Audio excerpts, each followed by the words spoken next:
here we have a Generation 6 Subaru Outback. I'm going to show you how to release the rear seat base. So in the middle under the pad, you'll feel a long plastic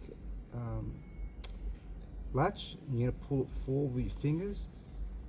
Once you've done that, you lift it up, it releases. I'm going to show you a visual what it looks like in a second. Yeah.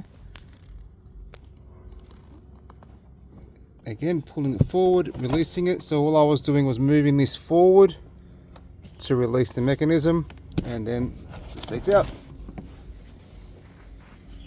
So our seat covers come with a separate side bolster piece for here.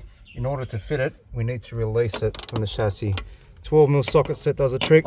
Get it in there and just get that out.